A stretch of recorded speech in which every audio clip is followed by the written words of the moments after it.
పాపి చిరాయువు పర్వ చీరలు ఆగుతున్నావా చిట్టి తండ్రి? మూసిచ్చారా? లేటెస్ట్ డిజైన్ తయారు. కోరి బండ వెధవా, బంగారం లాంటి చీర చింపేశావు కదరా. 150 రూపాయలు ఉంటుంది.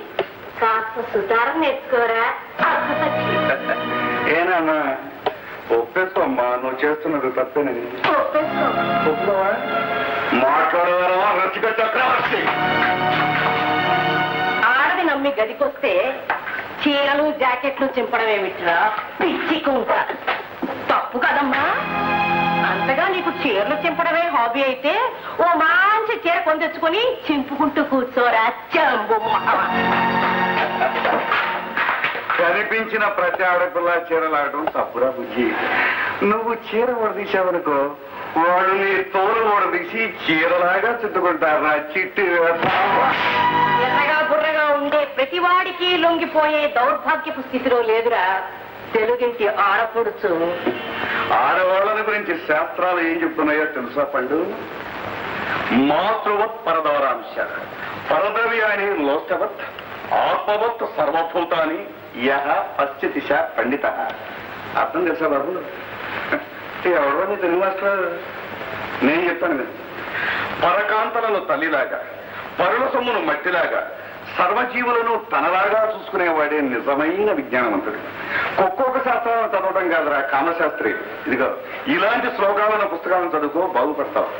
ఎక్కడ దొరుకుతాయో తెలుసా? వెంకటరామాయణికలో దొరుకుతాయి బాబు. పదనైనా రామాడు బాబు, జాగ్రత్తగా ఉండదు. ఎలా బతుకుతావో ఏమో పిచ్చి సన్యాసి.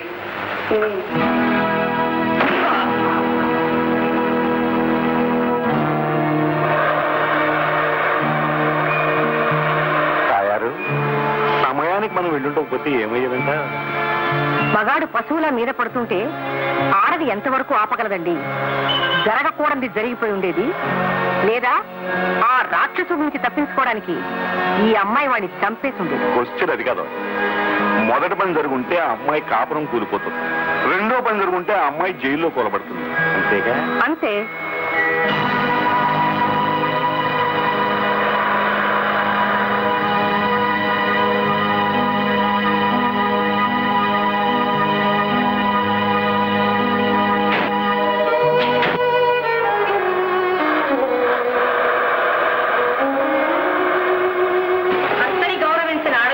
సమాజంలో విలువ లేదండి. అవకాశం దొరికితే అలాంటి ఆడదాన్ని ప్రతివాడు కాలరాసేయాలనే చూస్తాడు.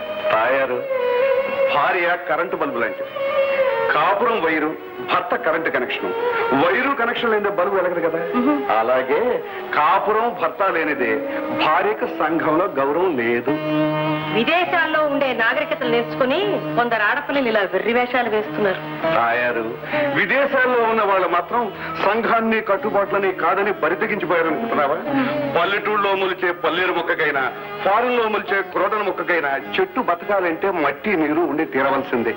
అలాగే ఏ దేశంలోనైనా ఆడది సంఘంలో గౌరవంగా బతకాలి అంటే మగవాడి తోడు నీడ ఖచ్చితంగా ఉండి తీరవలసిందే.